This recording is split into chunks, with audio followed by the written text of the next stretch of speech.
Promote a culture of inclusion, supercharge your communication, and unleash the full potential of your teams and leaders with the Inclusive Handbook collection from the Diversity Movement. As part of the collection, I wrote the Inclusive Leadership Handbook with Kurt Merriweather to empower leaders with tools needed to cultivate a culture that fosters creativity, innovation, and employee engagement. Through strategies, exercises, and self-reflection, leaders at all levels can enhance their effectiveness. Learn more at thediversitymovement.com/store. Use code HOL at checkout for 25% of your first order.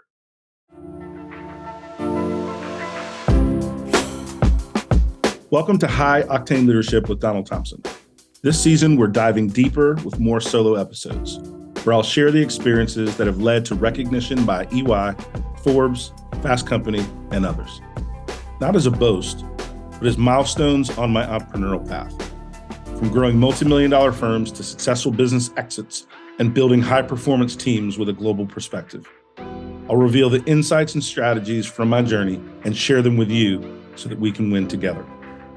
Alongside these solo episodes, we'll have industry visionaries and thought leaders, and we'll explore effective leadership. Ready to empower your leadership journey with real success stories? Let's embark on this transformational journey together.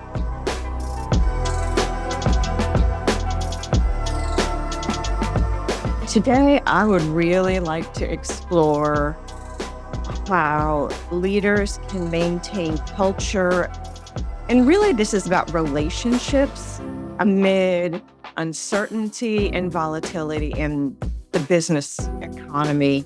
In particular, the reason I wanted to talk about this today is because of the ongoing labor volatility with Boeing, the recent dock workers strike, which thankfully just wrapped up. Thank goodness. But there's also a tremendous amount of CEO shakeups. It seems like uncertainty is a constant. How can leaders maintain a sense of continuity? And so that's the background. The first question is, what is the risk of not maintaining culture in relationships? Yeah, I appreciate the question. Leadership at its very core is a relationship. And so when you think about leadership as a relationship, and then you take it out of the business context, you put it into any context you want, right? A relationship with your religious leader, your priest, your pastor, relationship with your politicians, relationships with your employer, relationships with your spouse, with your kids. Once you get people to think about leadership as a relationship, you understand that relationships are also dynamic. We change as we age and grow and mature. We change based on new experiences. We change based on behaviors of one party or the other. And so when you think about it in that dynamic, now all of a sudden leadership is not dynamic.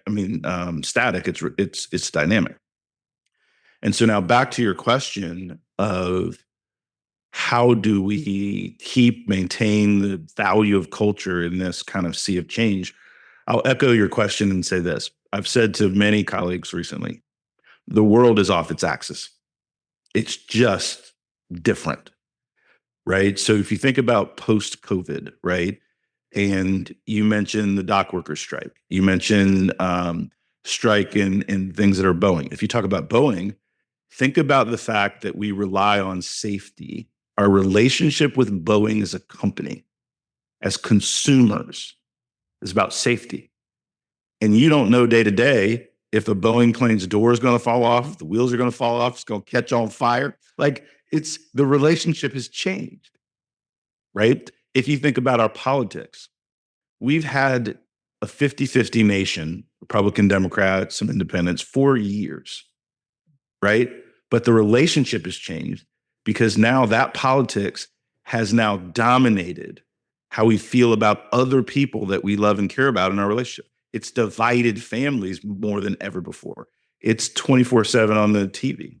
If you think about Axis and you think about the war in Ukraine, you think about Israel and Iran and Hamas. So if you take a step back at what an average, just individual person in the world is dealing with, right? Uncertainty is the new normal in a very aggressive way. So now bringing it to the work context and answering your question, a lot of leaders get it wrong that you have to be right all the time. It's not true. You have to be liked all the time. Also not true. You have to be agreed with all the time. Absolutely not true. Part of leadership is part of being misunderstood. But what your teams expect related to your culture is consistency, clarity in the midst of chaos. And so it is radically important that people can find some level of true north in what they're doing and how the work that they're doing is tied to the mission of the organization. And that mission is strong enough, valuable enough to help people keep some semblance of focus. And that doesn't mean it's easy for a leader to do. So that means a couple of things to think about. That means your communication skills and channels with your team has to increase. That means if, we used to have this concept when people were in the office more of leadership by walking around, right? You just would go check on people and say hello to folks you haven't seen in a minute and different things, right? In this digital realm, how do you do that? It's not impossible, but you have to be more intentional. And so that means that you have to drop into team meetings in different departments. That means you have to use your Slack channels or your email or a weekly, you have to decide how you're going to make communication with your team a high priority. And it's not necessarily just about the business, but about how they're doing, things that the company has available to support them in this time of crisis. Personally, the word that sticks to mind for me is authenticity. When you have an authentic connection with people, such that they can bring you concerns, fears, problems, all of a sudden you're working on things together and your teams, your employees don't feel the weight of the world as individuals, weight of the world as a small team. It's hard, but it's important. If you think about North Carolina, literally, Asheville, North Carolina is off the map based on the hurricane that just came through. Now, it's not positive, but a ray of sunshine in that tragedy. And the thing that I'm really curious about overall is, why does it take a tragedy for all of us to unify?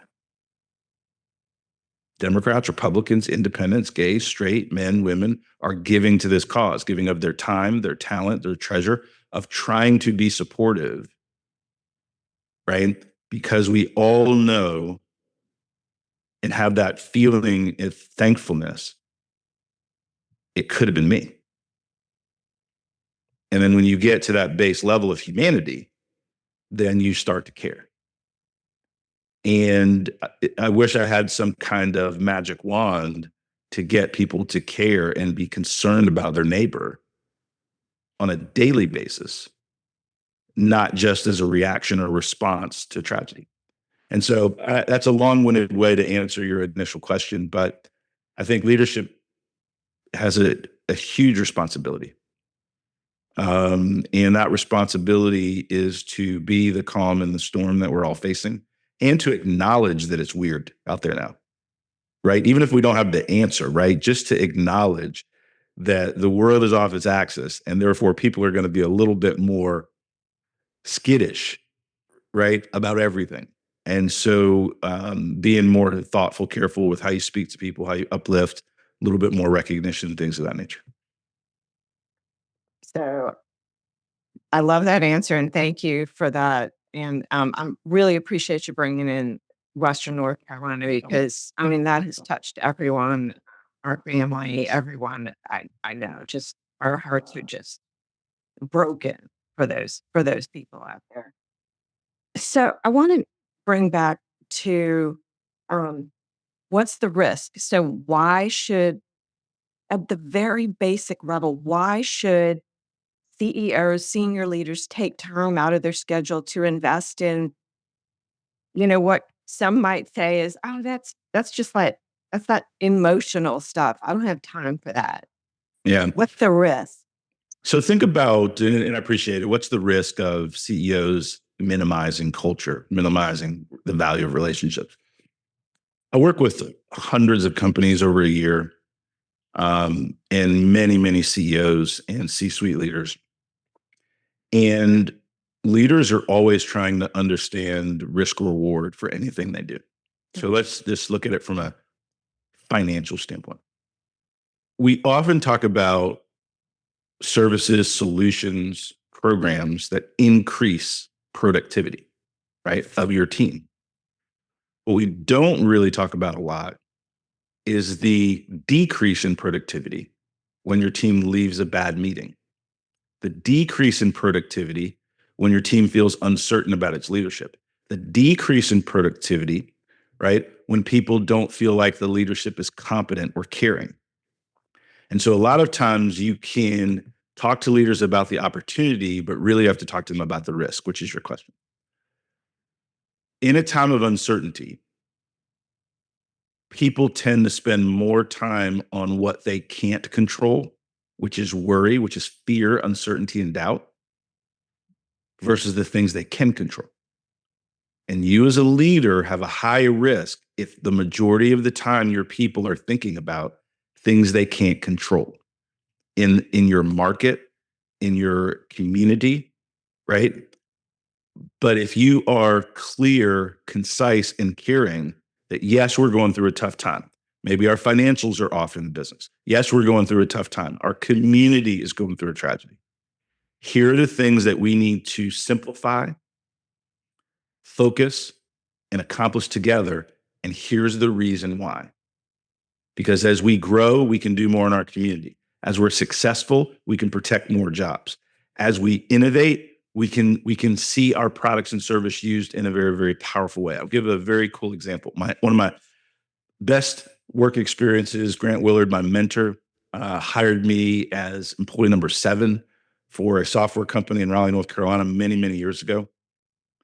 And it was in the engineering space and the computer-aided design space. So we built software to help engineers that manufactured things, right? Our clients were Raytheon, Boeing, Lockheed, John Deere. Somebody's manufacturing a tractor to help farmers feed a nation. That's how Grant told me the importance, the value, the commitment to excellence in what we do. Because when we served John Deere, when we moved and migrated their data accurately, correctly between systems, we did so at a fair price.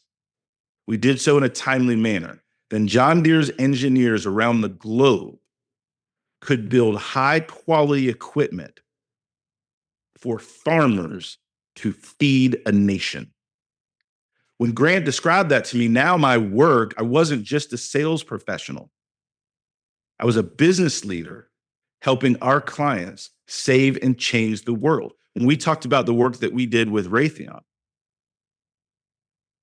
we can say whatever we want about the United States of America. I'm glad I'm here. I'm glad our military is strong. And I'm glad if somebody messes with us, we're going to kick that ass. I am good with that, right? I'm proud of that. I'm thankful for that. We got all kinds of problems, but I'm good with that. So therefore, when we thought about the technology we were using with some of the largest military contractors in the world, so that the missile that they built got into the arms of our military to protect us, that the data was solid so that they could achieve their mission, and we did our small part. So by connecting my job to the well-being of others, I had a clear, crisp, and powerful focus on what my mission was. And so a lot of CEOs have mission statements on their website, and that's where the mission statement lives. The mission statement needs to live in the daily behavior of you and your team. And the risk of not being able to do that, the risk of not understanding how to storytell, the risk of not being able to create that connection between what an employee does and the positive outcome of what your company can accomplish, then allows your team to let all the outside impacts be the dominant focus of the day. And that creates negative financial impact, a lack of a cohesive culture, and people that just don't care as much and are going through the motions of their job. And no business leader wants that.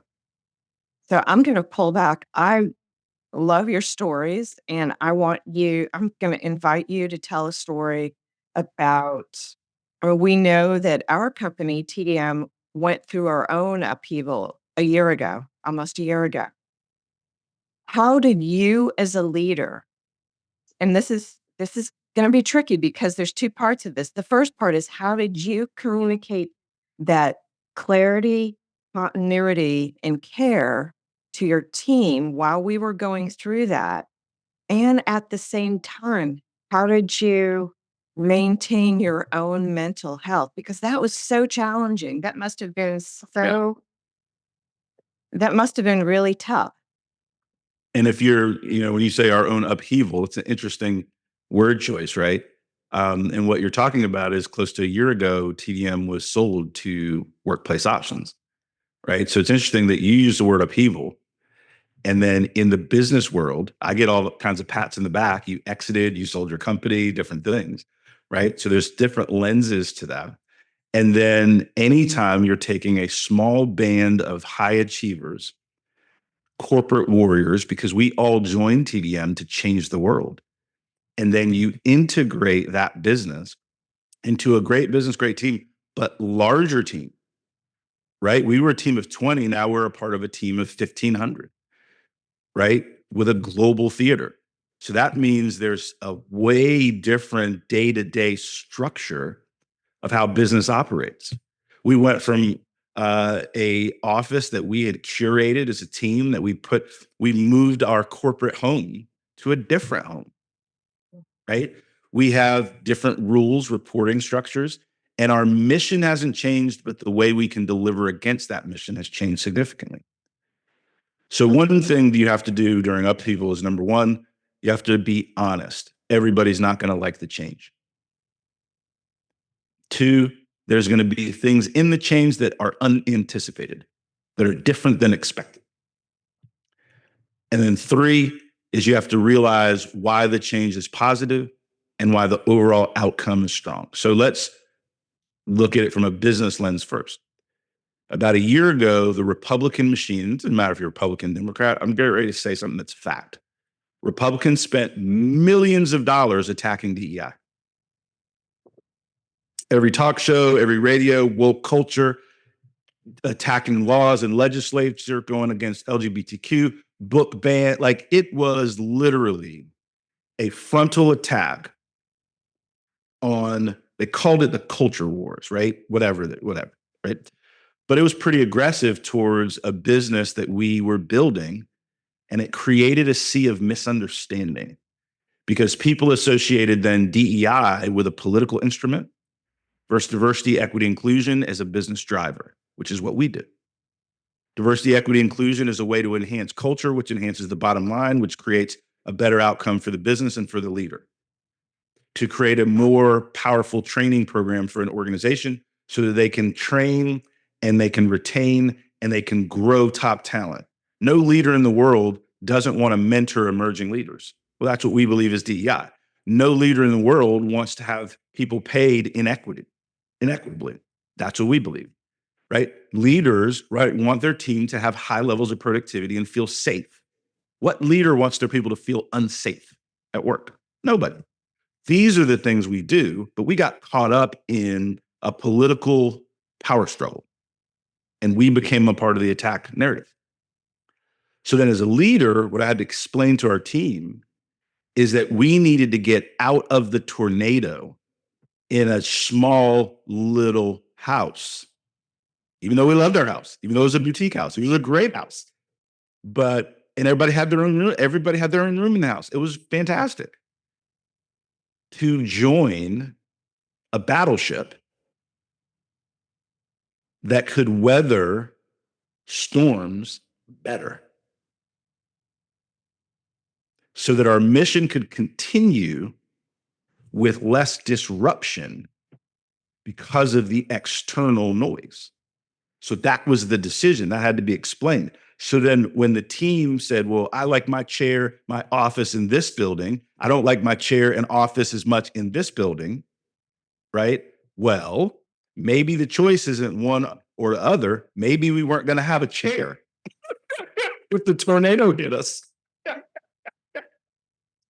Right? Say, this chair is now better because this chair is solid or more solid, right? Because being a multi-million-dollar business, which we were, successful, which we were, all the things, 150 plus clients, which we have and have grown. We've now joined an organization that's $140 million business. So the infrastructure of growth, protection, and being able to go on offense, here's the other reason we did it. And we had to explain this to people. So that in the midst of chaos, we could still go on offense. We could still be aggressive. We could still be assertive. We could still grow. We could have a growth plan versus survival plan. Because if you're small and if you're small in a market, right, anything can kind of push you off balance. But if you're a market leader and then part of a bigger machine, you can get there faster and safer. And I wanted to still move fast and safely. If you're smaller in chaos, you can't move fast and safely. You have to then focus just on safety. So explaining that was not a one conversation thing. That is over the course of a year for our team to get settled into a new normal and really get back to the highest level of productivity that we had before. And the last thing I'll say, and I apologize for rambling, is that it's a great example because when companies are bought, acquired, merged, it is one of the most significant emotional events for employees, right? Above that is probably when the team's going through like layoffs or extreme financial stress. That wasn't the case for us. Like we weren't going out of business. It wasn't a fire sale. It wasn't that. It was we were trying to get a better place because I saw a hurricane coming. And I wasn't going to allow my team to be in a hurricane in a small boat. We were going to weather that hurricane in a big boat. Right. And that is what we had to explain to the team in multiple levels, individually, as a group, in writing, so that people could step back and reflect and say, you know what? It makes sense. It may not feel like the right thing because we loved being we loved being the DEI Avengers, right? Like just this little engine that could, right? Like that was our swagger. So we've had to learn how to develop new swagger within a bigger team. And anytime you're learning something new, that also has anxiety, but it also has opportunity, right? And that's what we ended up focusing on after a little bit of bumpy road. And there's nothing wrong with admitting that. So I know we're just about out of time, but I did want to just invite you briefly to talk about you had to do all that communication when you were going through the same thing. How do you compartmentalize that? What was that what did that look like for you? Here's the thing that is interesting. My close friends have asked, but most people don't ask how you're doing, being the CEO, running your own show, being chairman of the board, and then being integrated into a new business. Most people in the new business, they don't ask how you're doing. They ask how your numbers are doing. They don't ask how you're doing, because as a leader, you're expected to take care of yourself. It's a faulty expectation, but that's the expectation. You're good. You make good money. You drive a nice car. You got the most out of the acquisition. You are fine, right? During the time we were going through the negotiations and ultimately signing the deal with Workplace Options, my dad was very sick. He went through 3 brain surgeries in the 45-day period of time. There was a high likelihood that he wasn't going to make it. And thankfully, he pushed through. He's doing amazing. He's lost like 60 pounds. He is radically focused on everything health. I took him to an Atlanta Falcons game to see the Atlanta Falcons play the Kansas City Chiefs. My daughter, my son, we all went to this, and sister in Atlanta, and he walked around the whole time like a champ. He's headed up today, and he's a former college football coach, and one of his star players, Julius Peppers, was inducted into the NFL Hall of Fame. And so we're headed to UNC this afternoon for a private celebration with some of the folks at UNC and Julius Peppers. And we're going to go into a suite at Kenan Stadium tomorrow during the game and just all this stuff, right? But a year ago, and I will say this, I don't know if I've shared this publicly, the day that we signed the deal with Workplace Options was also the day that we brought my dad home from the hospital. And so going through all of that at the same time and still living regular life, right? And building your regular business, all the stuff was one of the most challenging times in my life career that I can remember. So your question is, then how did you push through? Well, Amber, you've been on my team for a number of years now. I can't let you down. Just because I'm struggling, just because I'm working through something, I can't let you down. I can't let Allison down. I can't let Kurt down. My team is my family. So even though I was struggling, even though I was hurting, I couldn't take a month off, a week off. I can do that now. Things are more settled, of course. But as a leader, you have to focus on the responsibility that you have and the results you signed up to deliver. And the difference in leadership than being an employee. Employee, you can let how you feel affect what you do. As a leader, I don't have that luxury. I have to deliver what I committed to. Rain, sleet, snow. And it was really, really hard. And just thinking about it, and I try not to think about like it was, I don't really use the word trauma that often about myself, right? But as I reflect on what I went through, even though some of it was very good and some of it was very scary, that stress and strain changed me. And I know that there are people that lost people they love. So I'm still blessed, right? Because we came out of the other side and got more time, right? There's people every day that don't get more time. So I'm very aware and have my struggle in context, right? It was hard, but we survived. It was hard, but we won, right? And so that is something I also keep in mind when I think about what I had to rebuild and resolve to kind of push through it. But the way that leaders do it, the way that I do it, is I have a very authentic connection to the people that I'm charged to fight for and protect. And I try to honor their choice to work with me by being the best that I can, even on my worst days.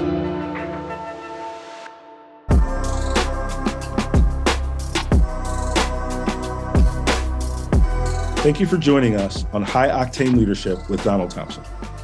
Today's episode is a step in our collective journey towards leadership excellence. Remember, every story we share and every insight we gain is a piece in the puzzle of our leadership journey. For more insight and detail, hit the subscribe button so that we can stay connected.